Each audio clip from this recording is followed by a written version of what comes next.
4 जून जैसा आपने कहा, जिस दिन चुनाव का नतीजा आएगा, आप उस हफ्ते भर में देखना कि यानी भारत का स्टॉक मार्केट के लिए उसके सारे जो उनके प्रोग्रामिंग के जो प्रोग्रामिंग रिटेल इन्वेस्टरों का 30 लाख करोड़ का नुकसान, ये बहुत बड़ा अमाउंट है जो छोटे और बड़े सभी इन्वेस्टरों का 3 जून और 4 जून को जो प्रधानमंत्री नरेंद्र मोदी का जो स्टेटमेंट था एनडीटीवी, विशेषकर अडानी का जो टीवी चैनल है, उसके ऊपर जो इन्होंने मार्केट के अंदर बाइंग टिप्स दिया था कि मार्केट में खरीदो, मार्केट बहुत ऊपर जाने वाला है, बहुत ऊपर जाने वाला है। और इन्हीं सब स्टेटमेंटों के ऊपर मार्केट के अंदर जो लोकल इन्वेस्टर थे, छोटे इन्वेस्टर थे, उनका पैसा इस मार्केट में दोनों ही तरफ, चाहे वो ऊपरी लेवल से और या निचले लेवल से जो मार्केट के अंदर जो लॉस में गया, वो पैसा किसके हाथ में गया, कहाँ गया, कितना बड़ा घोटाला है। तो इसी मैटर के ऊपर आज हमारे इंडिया अलायंस के जो लीडर हैं राहुल गांधी जी, उन्होंने आज एक प्रेस कॉन्फ्रेंस किया और प्रेस कॉन्फ्रेंस के अंदर उन्होंने जो बड़ी बातें बोली वो आपके सामने अभी मैं आपको दिखाने जा रहा हूं। तो सबसे बड़ा सवाल ये है कि क्या मोदी जी ने या अमित शाह जी ने जानबूझ करके ये इतना बड़ा गेम खेला? क्या ये बहुत बड़ा गेम है आपके हमारे साथ? क्या ये छोटे इन्वेस्टर या बड़े इन्वेस्टर, किसको फ़ायदा हुआ इस गेम से? कितना बड़ा स्कैम है ये आज राहुल गांधी जी ने स्पष्ट किया। तो राहुल गांधी जी की जो प्रेस कॉन्फ्रेंस हुई उससे पहले अभी आप देखेंगे कि कितना जो ये हुआ, इसके ऊपर क्या एक्शन होने वाला है, क्या सेबी इसके ऊपर एक्शन लेगी, क्या इसके ऊपर कोई इन्वेस्टिगेशन होने वाला है, क्या सब कुछ होने वाला है, यही सब इस वीडियो के माध्यम से मैं आपको बताने जा रहा हूँ। तो इस वीडियो में सबसे पहले मैं आपको मोदी जी और अमित शाह जी के वो स्टेटमेंट आपको दिखाने जा रहा हूँ जो उन्होंने एनडीटीवी के ऊपर इंटरव्यू में लोगों को कहा कि मार्केट के अंदर ज़्यादा से ज़्यादा बाइंग करो, ज़्यादा से ज़्यादा खरीदो, मार्केट बहुत ऊपरी लेवल पे जाने वाला है। और वहाँ से आपने देखा कि फर्जी एग्जिट पोल के ज़रिए मार्केट ने 3 जून को अपने सारे रिकॉर्ड करे। सुनिए आप मोदी जी और अमित शाह जी को। जून के पहले आप बाय कर लेना, 4 जून के पहले वो शूट अप करेगा। 4 जून जैसा आपने कहा, जिस दिन चुनाव का नतीजा आएगा, आप उस हफ्ते भर में देखना कि यानी भारत का स्टॉक मार्केट के लिए उसके सारे जो उनके प्रोग्रामिंग के जो प्रोग्रामिंग वाले सारे। आज हम बड़ी इंपॉर्टेंट चीज के बारे में आपको कहना चाहते हैं। पहली बार हमने नोट किया कि चुनाव के समय प्रधानमंत्री ने, होम मिनिस्टर ने और फाइनेंस मिनिस्टर ने स्टॉक मार्केट पर टिप्पणी दी। प्रधानमंत्री ने 2-3 बार, 4 बार देश को कहा कि स्टॉक मार्केट तेजी से आगे बढ़ने जा रही है। होम मिनिस्टर ने सीधा कहा कि 4 जून को स्टॉक मार्केट आसमान में जाएगी, लोगों को खरीदना चाहिए। और यही मैसेज फाइनेंस मिनिस्टर ने दिया। तो ये क्रोनोलॉजी है। अमित शाह कहते हैं बाय शेयर्स बिफोर 4 जून। 19 में नरेंद्र मोदी जी कहते हैं stock market will break records on June 4। फिर 28 मई को रिपीट करते हैं। 1 जून मीडिया झूठे एग्जिट पोल रिलीज करती है।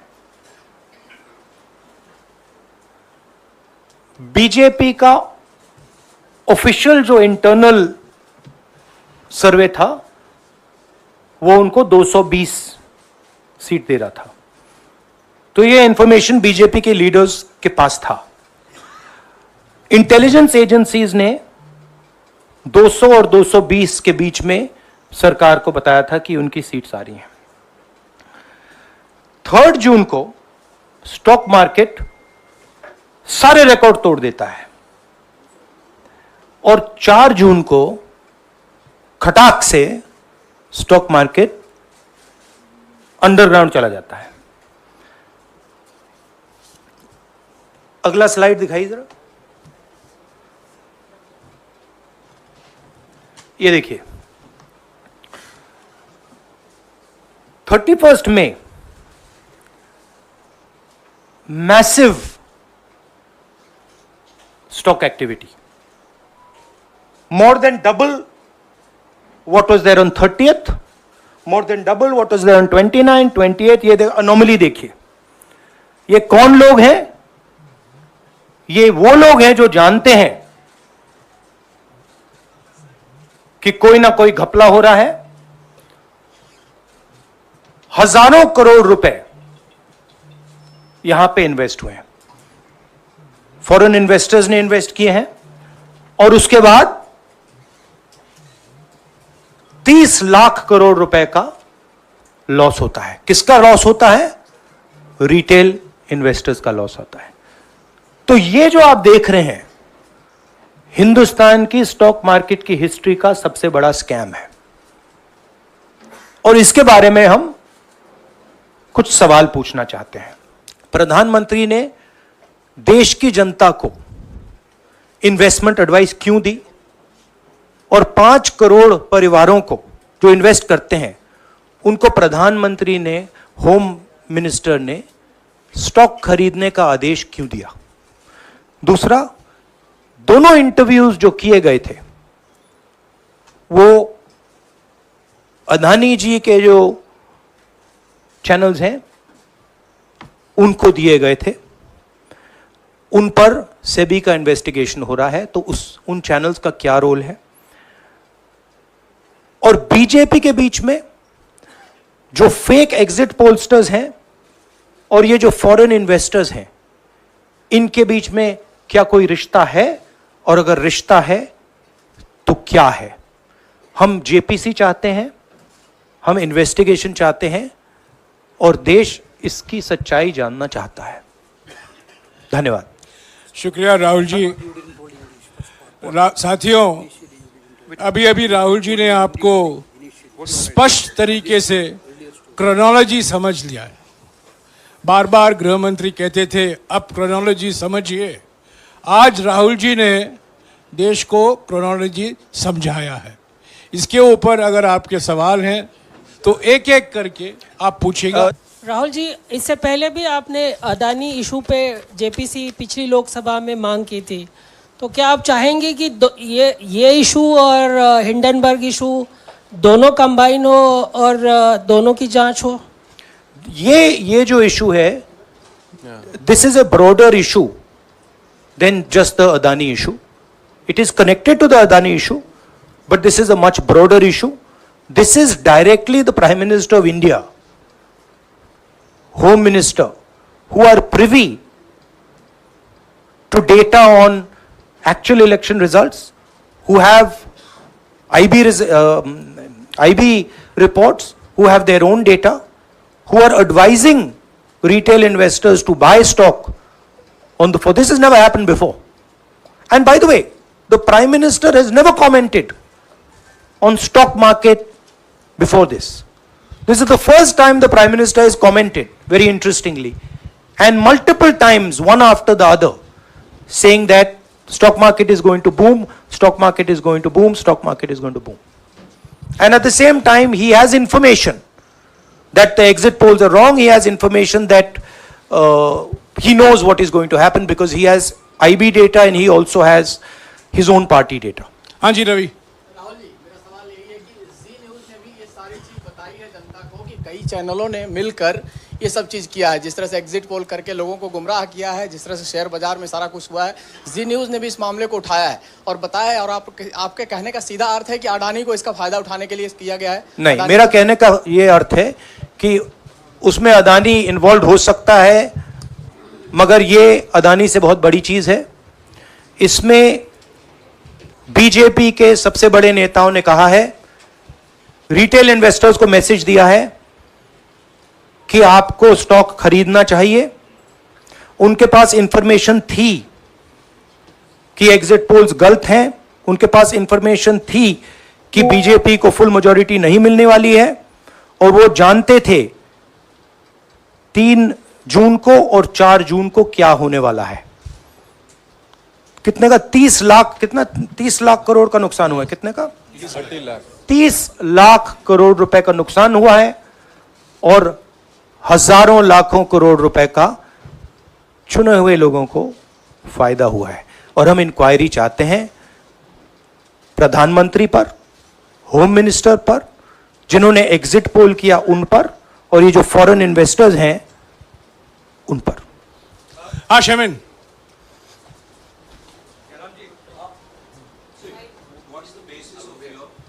बहुत दूर है। 30 lakh crore loss of asset. How did you arrive at that figure? Do you want to explain? This is based on the value, market value of all the companies the day before the results came, and the market value of the stock market of all the companies at the end of the day on results. हाँ संजीव, एक minute Sanjeev. Rahul ji, you've talked about, are you alleging the involvement of the Prime Minister and the Home Minister? Yes. And whose money is it? Yes, Are you that saying that it is what I their am money? saying. I am saying that people very high up in the BJP have carried out this scam. I am saying they had partners who carried out these exit polls. We would like to know if these exit polls were actually carried out, if people were actually sent out, and we'd also like to know the methodology of these polls. We'd like to understand who these investors are. We have some sense of who these investors are. So we are not just speaking out of the air. We are confident that if an investigation is done, interesting things will be revealed. And we think the Prime Minister and Home Minister are directly involved in this. हाँ Siddharth, companies की भी आपको लगता है जांच होनी चाहिए जिनके शेयर बहुत अप गए, जिनके सबसे ज्यादा शेयर खरीदे गए और जिनके शेयर उसके बाद में बीच में बेचे भी गए, तो उन कंपनीज का भी को भी इस दायरे में आना चाहिए, आपको लगता है? हमारा कहना है कि यहाँ पे बड़ा क्लियर है कि स्कैम हुआ है। प्रधानमंत्री ने डायरेक्टली कहा है, होम मिनिस्टर ने डायरेक्टली कहा है, इंडिकेट किया है जनता को कि स्टॉक मार्केट ऊपर जाएगी। होम मिनिस्टर ने तो साफ कह दिया कि खरीदना चाहिए। और जब प्राइम मिनिस्टर और होम मिनिस्टर और फाइनेंस मिनिस्टर ऐसी बात करते हैं तो उसका रिएक्शन आता है, लोग उसको बिलीव करते हैं। तो बिल्कुल क्लियर है कि इन 3 लोगों ने कहा है। यह भी क्लियर है कि इनको मालूम था कि रिजल्ट 400 का नहीं है, 300 का भी नहीं है। तो यह हम पता लगाना चाहते हैं, उसमें आप जो कह रहे हो वो भी शामिल है। राहुल जी, ब्रह्म प्रकाश दुबे, इंडिया डेली लाइव से। मेरा सवाल यह है कि जो आपने बताया है इतना बड़ा स्कैम है, पहले भी आपने कई मामले उठाए हैं, जेपीसी की मांग पहले नहीं मांगी गई है, तो क्या आपने कहा ये आपराधिक मामला है, क्या कोर्ट में जाएंगे या पुलिस में शिकायत दर्ज करेंगे, क्योंकि आप कह रहे हैं बहुत बड़ा घोटाला है ये? नहीं भैया, मैंने अभी आपको शिकायत दर्ज करेंगे क्योंकि आप कह रहे हैं बहुत बड़ा घोटाला है ये? नहीं भैया, मैंने अभी आपको बोला हम जेपीसी डिमांड कर रहे हैं, इन्वेस्टिगेशन डिमांड। अगर नहीं मांगते तो पुलिस में, कोर्ट में जाएंगे? जो भी करना है करेंगे, बट हम आपको ये इंफॉर्मेशन दे रहे हैं कि ये जो हुआ है ये नॉर्मल चीज नहीं है। इसमें प्रधानमंत्री ने इंडिकेशन दिया है, होम मिनिस्टर ने इंडिकेशन दिया है, फाइनेंस मिनिस्टर ने इंडिकेशन दिया है, अदानी जी के चैनल्स के थ्रू इंटरव्यूज किए हैं, और फाइनली लोगों ने इन्वेस्ट किया है, लोगों ने फाइनेंशियल एक्शन लिया है, कंपनीज ने शेयर खरीदे हैं। इसी विषय पर, एक मिनट, इसी विषय पर, इस स्टॉक मार्केट घोटाले पर ही हम सवाल ले रहे हैं। मौसमी, इसी विषय पर कीजिएगा बस। एक मिनट, आ रहा हूँ यार, एक मिनट। राहुल जी, एक करके आ रहा हूँ यार। राहुल जी, हम लोग ने पहले भी देखा है कि आप लोग ने कई बारी जब सेशन होता है तो सत्ता पक्ष और विपक्ष आमने सामने होता है, जेपीसी की मांग होती है और सेशन पे सेशन वॉश आउट हो जाते हैं और जनता का पैसा वेस्ट होता है। तो क्या आपको ये तो बीजेपी की लाइन है। तो क्या नहीं, मतलब जनता का पैसा के सेशन वाटर, आप ऐसी टी शर्ट ले लो ना एक, मैं आपको दे दूंगा, जरूरत नहीं है, उनका वो सिंबल दे दूंगा आपको, ये उनकी लाइन है। सवाल आपको पसंद नहीं आए वो अलग बात है, पर आपको किसी नहीं, सवाल मुझे बहुत पसंद आ रहा है। इस तरह से उंगली उठाने की जरूरत नहीं। आप चेक, बहुत अच्छा लग रहा है, बोलिए। बीजेपी का बैच पहनने की आप जरूरत सवाल नहीं। पूछे ना, सवाल नहीं, आपको भी जयराम साहब ये बोलना चाहिए, नहीं, सवाल गलत बात है। सवाल पूछे।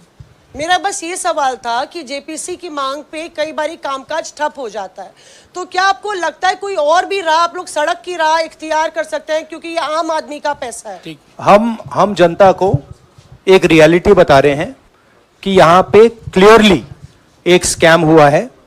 यहाँ पे प्राइम मिनिस्टर ने इंडिकेट किया है, यहाँ पे होम मिनिस्टर ने इंडिकेट किया है, यहाँ पे फाइनेंस मिनिस्टर ने इंडिकेट किया है। नॉर्मली बीजेपी की ये पोजीशन होती है कि जब भी हम कोई मुद्दा उठाते हैं तो हम पार्लियामेंट का टाइम वेस्ट कर रहे हैं। वही पोजीशन आपने अपनाई है, इसीलिए मैंने आपसे कहा कि देखिए आप बीजेपी की पोजीशन ले रही हैं। रियलिटी ये है कि हम जेपीसी करवाएंगे। अब ऑपोजिशन में बहुत ज्यादा ताकत है, बहुत ज्यादा स्ट्रेंथ है, और पूरा जो पार्लियामेंट की सिचुएशन है वो बदल गई है। हाँ जयेंद्र, राहुल जी, जेपीसी की मांग जो आपने की है वो तो पार्लियामेंट सेशन में होगी, लेकिन ये जो आम निवेशक हैं देश भर के जिनका 30 लाख करोड़ डूबा है, उनमें कर्नाटक के, तेलंगाना के, हिमाचल के भी लोग होंगे।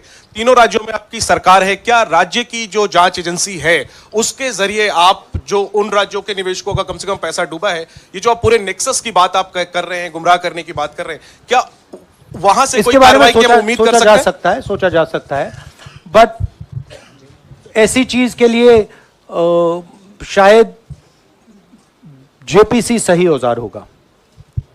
हाँ Ranjita, last question. Ranjita, okay, Mohit is asked, Ranjita यार आप पूछते रहे। मोहित चलो। आपको ऐसे सर मैं इज अपसेट सर मैं मोहित, आपने चमत्कार किया, पूछ लीजिए। सर मैं मोहित हूँ, न्यूज नेशन से। मैं जानता हूँ। सर लगातार पिछली घोटालों में भी आपने जेपीसी की बात की थी, आपने हर जांच की बात की, और ये एक बड़ा घोटाला सामने आया, इसमें भी आप जेपीसी की मांग कर रहे हैं। कितनी उम्मीद है कि ये लोग जेपीसी की ये लागू करेंगे? आपको क्या लगता है कि ये जेपीसी लागू करने वाले, अगर नहीं करेंगे फिर क्या करेंगे आप लोग? नहीं, हम प्रेशर लगाएंगे, डालेंगे, बट मुझे लगता है कि जो पहले राजनीतिक सिचुएशन थी, जिस इम्प्यूनिटी के साथ प्रधानमंत्री पहले काम करते थे, मुझे लगता है वो अब खत्म हो गया है, तो दूसरा नतीजा आएगा। राहुल जी, ये आखिरी है क्या, और दो लेंगे? ये आखिरी है। आखिरी हो गया, इन्होंने कह दिया आखिरी। ओके रंजीता।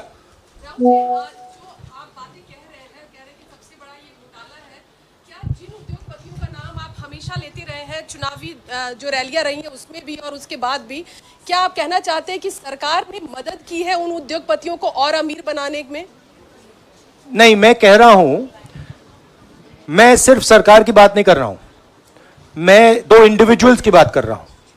प्रधानमंत्री ने और हिंदुस्तान के सब रिटेल इन्वेस्टर्स जिनको नुकसान हुआ है, मैं आपसे बोल रहा हूं, आपको यह बात समझ आ जाएगी। आपका पैसा गया है, आपकी कमाई गई है, आपको नुकसान हुआ है, और इसमें करोड़ों युवा हैं जो ईमानदार हैं। तो नरेंद्र मोदी जी ने, अमित शाह जी ने आपको मैसेज दिया कि 4 तारीख को स्टॉक मार्केट आसमान छुएगी, और आपने उन पर भरोसा किया। मगर सच्चाई यह थी कि नरेंद्र मोदी को मालूम था कि 4 जून को स्टॉक मार्केट आसमान नहीं छुएगी।